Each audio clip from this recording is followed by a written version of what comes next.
ꯑꯗꯨꯅ ꯑꯩ ꯀꯣꯛꯁꯦ ꯂꯨꯊꯣꯔꯛꯇꯦ ꯑꯩ ꯈꯪꯗꯦꯕ ꯃꯤ ꯃꯌꯥꯝ ꯂꯥꯛꯄ ꯍꯧꯅꯔꯦ ꯍꯧꯖꯤꯛ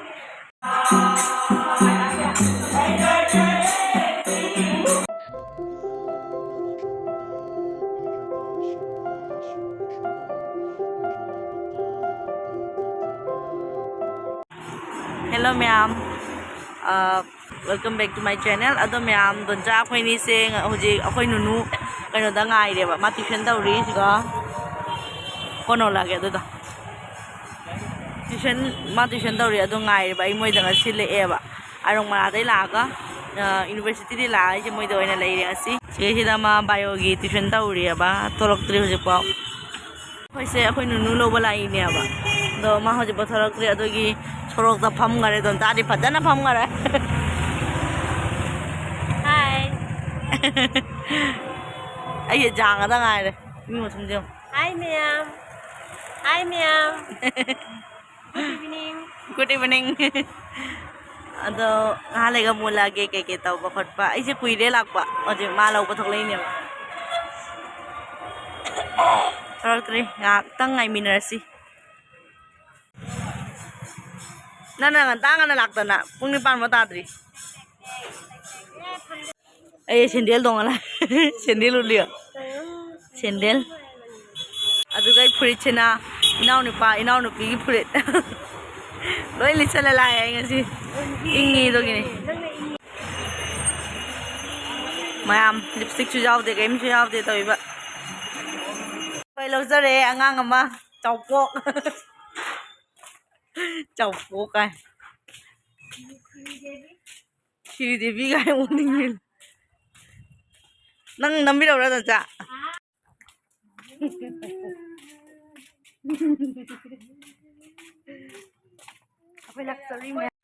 ꯑꯗꯨ ꯃꯌꯥꯝ ꯑꯩ ꯍꯜꯂꯛꯄꯒ ꯉꯥ ꯉꯧꯕ ꯍꯧꯖꯔꯦ ꯆꯥꯔꯒ ꯃꯤ ꯂꯥꯛꯀꯅꯦꯕ ꯑꯗꯨꯅ ꯂꯥꯛꯑꯦꯕ ꯁꯤꯗꯗꯤ ꯃꯤ ꯂꯥꯛꯑꯦꯕ ꯑꯗꯨꯅ ꯉꯥ ꯉꯧꯕꯁꯤꯅ ꯍꯧꯒꯠꯂꯛꯑꯦ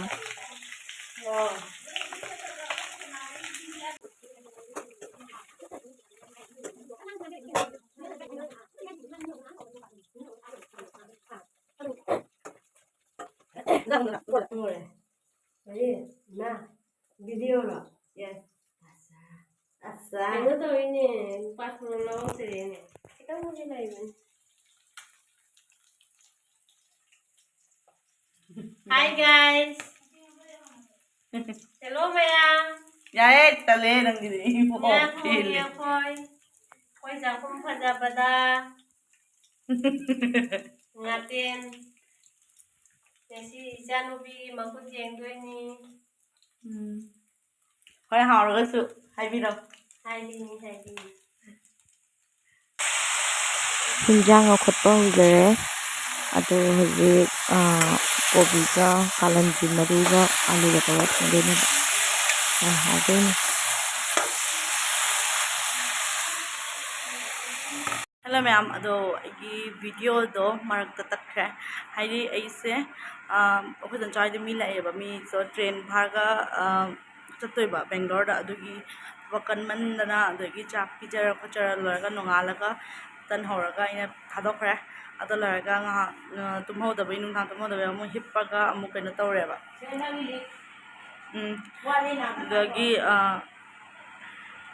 gagi nung tin chak sa thoga ai dun chai de la e hoji thole di thokla aga jor patangai de ba aina akhoi teacher megi jum sida yamna thabak ama amme ba haidi akhoi sumara tharamme haidi akhoi mama ase mangai ngai khangna ba de halai ba ko halaga moi se kaino tawramme ba haidi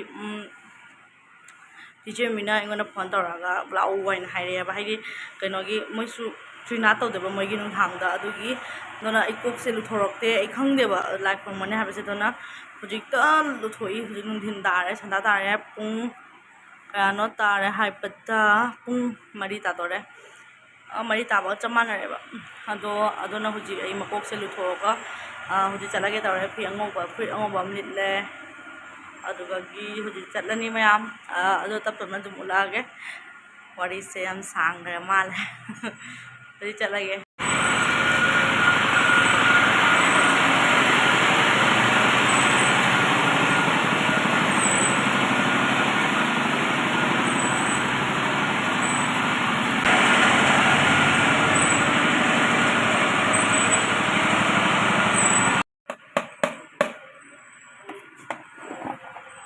ꯃꯌꯥꯝ ꯑꯩꯈꯣꯏ ꯈꯦꯆꯤ ꯍꯥꯟꯗ꯭ꯔꯣꯕꯅꯦꯕ ꯁꯤꯗꯩꯁꯤꯗ ꯇ꯭ꯔꯤꯅꯥꯠ ꯂꯥꯛꯄ ꯃꯤꯁꯤꯡꯗꯣ ꯈꯦꯆꯤ ꯄꯤꯖꯗꯣꯏꯅꯦꯕ ꯑꯗꯨꯒꯤ ꯈꯦꯆꯤꯗꯣ ꯍꯥꯟꯖꯜꯂꯒ ꯃꯣꯏꯗ ꯄꯤꯈꯤꯗꯣꯏꯅꯦꯕ ꯈꯦꯆꯤ ꯍꯥꯟꯕ ꯍꯧꯔꯅꯤ ꯍꯧꯖꯤꯛ ꯈꯦꯆꯤꯁꯦ ꯕꯥꯃꯣꯟꯅꯒ ꯊꯣꯡꯕ ꯅꯠꯇꯦ ꯑꯩꯈꯣꯏ ꯂꯩꯔꯛꯀꯤ ꯑꯗꯨꯝ ꯃꯧ ꯈꯔꯅ ꯇꯧꯔꯒ ꯊꯣꯡꯕꯅꯦꯕ ꯈꯦꯆꯤꯁꯦ ꯁꯤꯒꯅ ꯀꯥꯡꯉꯧ ꯂꯩꯖꯔꯦ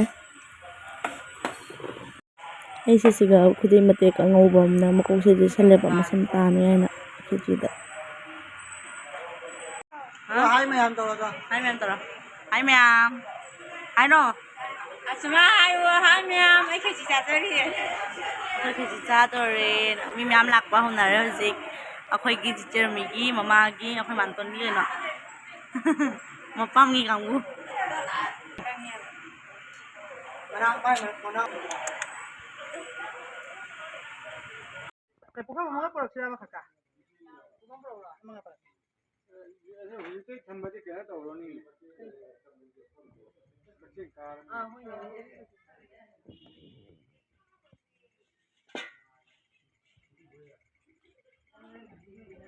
ꯆꯤꯆꯔꯃꯤ ꯅꯪ ꯌꯥꯎꯔꯦ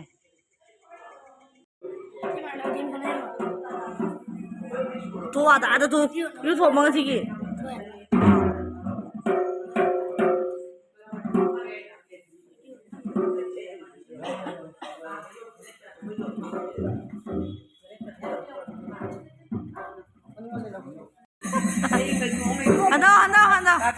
Handa.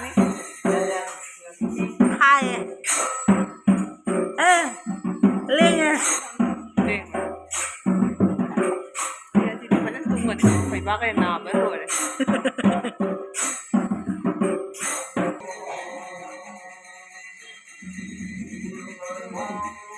Mana kheci dia mi cam ni. Cam.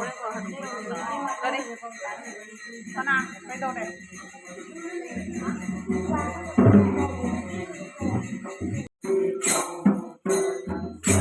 Kudai shelai, aku kudai shelai. Shet le. Bagum dah mohon nak.